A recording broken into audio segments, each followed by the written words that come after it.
7 अगस्त 2025 की शाम थी। रक्षाबंधन का त्योहार पास था। इंदौर में रहकर सिविल जज की तैयारी कर रही अर्चना तिवारी, उम्र लगभग 27 से 28 साल, अपने घर कटनी लौट रही थी। उनकी आंखों में खुशी थी। गांव पहुंचकर भाइयों की कलाई पर राखी बांधने और परिवार से मिलने का उत्साह था, पर किसे पता था कि वह अपने घर कभी पहुंच ही नहीं पाएगी। उन्होंने अपना सामान पैक किया, बैग में राखियां, कुछ गिफ्ट्स और मिठाई रखी, फिर वहां से निकल गई। स्टेशन पहुंचकर नर्मदा एक्सप्रेस के B3 कोच में सवार हो गई। ट्रेन धीरे धीरे पटरियों पर आगे बढ़ी, इंदौर से निकलकर उज्जैन, फिर विदिशा और भोपाल की ओर। रास्ते भर उन्होंने अपने रिश्तेदारों से बात की। लगभग शाम को जब ट्रेन भोपाल रानी कमलापति स्टेशन से आगे निकल रही थी, अर्चना ने अपनी मां से फोन पर कहा, मैं भोपाल के पास हूं, जल्द ही कटनी पहुंच जाऊंगी। ये उनकी आखिरी बातचीत थी। कुछ घंटों बाद ट्रेन जब कटनी पहुंची तो परिजनों का इंतजार अधूरा रह गया। अर्चना नहीं उतरी। परिवार ने घबराकर दोस्तों और रिश्तेदारों को फोन किया, मगर कोई जवाब नहीं मिला। फिर वे रेलवे पुलिस को शिकायत की। रेलवे पुलिस ने जब कोच की तलाशी ली तो उनका बैग सीट पर रखा मिला, पर अर्चना का कोई अता पता नहीं था। उनका मोबाइल फोन भी नर्मदापुरम के नर्मदा ब्रिज के पास आखिरी बार चालू पाया गया था। उस लोकेशन के बाद मोबाइल बंद हो गया। परिवार की शिकायत पर GRP और RPF हरकत में आई।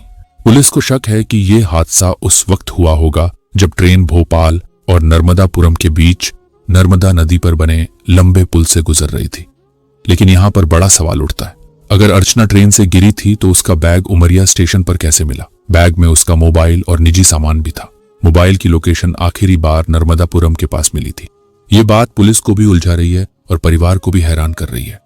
इसी वजह से इस मामले में दूसरी थियरी भी सामने आ रही है कि हो सकता है अर्चना नर्मदापुरम स्टेशन तक ट्रेन में थी और उसके बाद कुछ हुआ हो।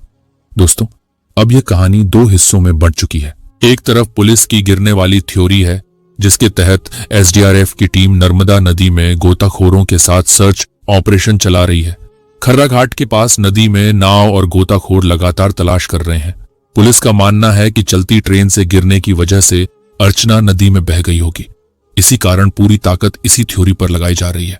हर घंटे नदी के किनारे और गहराइयों में खोजबीन हो रही है। ड्रोन और रेस्क्यू बोट्स भी लगाए गए हैं ताकि कोई सुराग मिल सके। लेकिन दूसरी तरफ यह थ्योरी भी जोर पकड़ रही है कि यात्रियों ने अर्चना को नर्मदापुरम स्टेशन तक बैठे हुए देखा था। उनका दावा है कि जब ट्रेन वहां रुकी तो अर्चना अपनी जगह पर बिल्कुल मौजूद थी।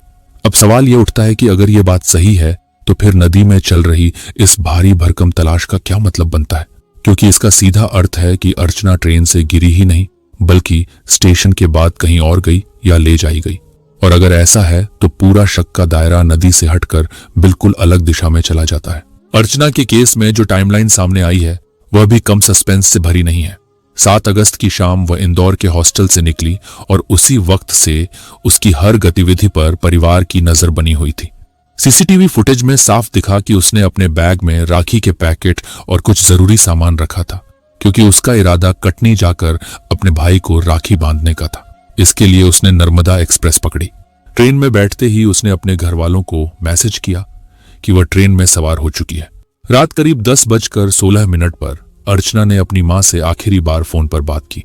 उस समय ट्रेन भोपाल के रानी कमलापति स्टेशन के पास थी और आवाज सुनकर उसकी मां को लगा कि सब कुछ सामान्य है। लेकिन इस बातचीत के कुछ ही मिनट बाद उसका मोबाइल नर्मदापुरम के पास आखिरी बार लोकेट हुआ और अचानक बंद हो गया। यही बात परिवार की चिंता का कारण बनी।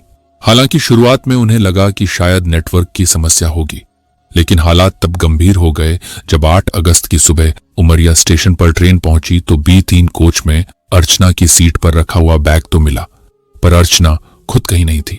जिस बैग में राखी के गिफ्ट और कुछ निजी सामान सुरक्षित थे वह तो मिल गया, लेकिन अर्चना कहीं दिखाई नहीं दी। इसके बाद पुलिस ने तुरंत GRP और RPF की मदद से सर्च ऑपरेशन शुरू किया। रानी कमलापति से लेकर इटारसी और नर्मदापुरम के बीच पूरे रेलवे ट्रैक को खंगाला गया। हर स्टेशन पर लगे CCTV कैमरों की फुटेज देखी गई।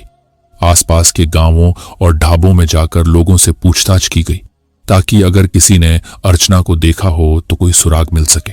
पुल के आसपास के इलाकों में SDRF को लगाया गया, ताकि अगर अर्चना नदी में गिरी हो तो उसका पता चल सके।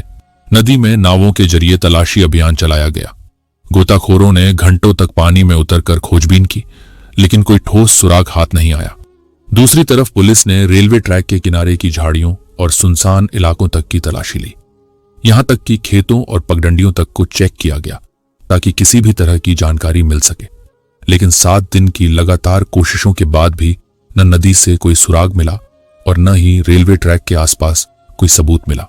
परिवार का दर्द अब गुस्से में बदलता जा रहा है। उनका कहना है कि अगर पुलिस ने शुरुआत से इस केस को गंभीरता से लिया होता तो शायद अर्चना आज जिंदा मिल जाती या कम से कम उसका कोई ठोस सुराग हाथ आता। परिवार का आरोप है कि शुरुआती जांच में कई लापरवाहियां हुई, जिनकी वजह से न सिर्फ कीमती वक्त बर्बाद हुआ बल्कि मामले की असली सच्चाई भी दब गई। पुलिस ने न तो कोच में मौजूद यात्रियों से ठीक से पूछताछ की और न ही उन स्टेशनों की फुटेज ठीक से देखी जहां अर्चना का मोबाइल स्विच ऑफ हुआ था। यही वजह है कि परिवार के मन में शक और गहरा हो गया है। पूरी जांच अब सिर्फ औपचारिकता बनकर रह गई है। अर्चना के भाई ने मीडिया से कहा कि हमें पूरा भरोसा है कि हमारी बहन ट्रेन से नहीं गिरी, बल्कि उसके साथ कुछ गलत हुआ है और यह गलत काम ट्रेन के अंदर हुआ है।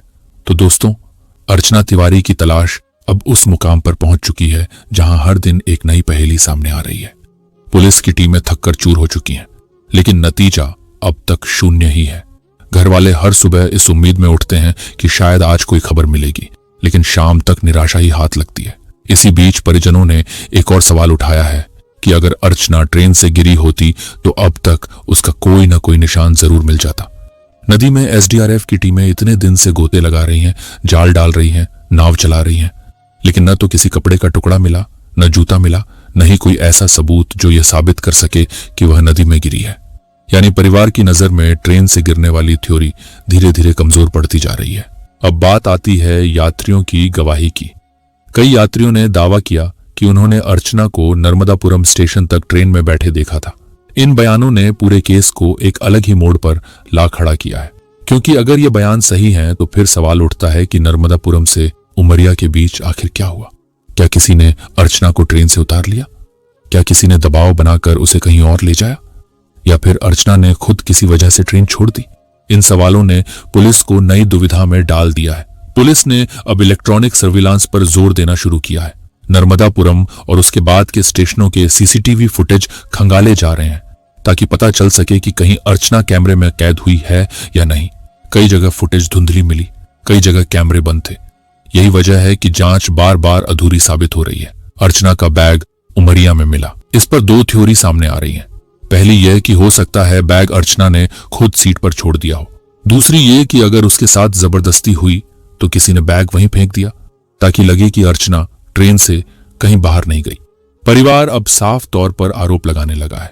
उनका कहना है कि यह मामला साधारण गुमशुदगी का नहीं बल्कि इसमें कोई साजिश छिपी है।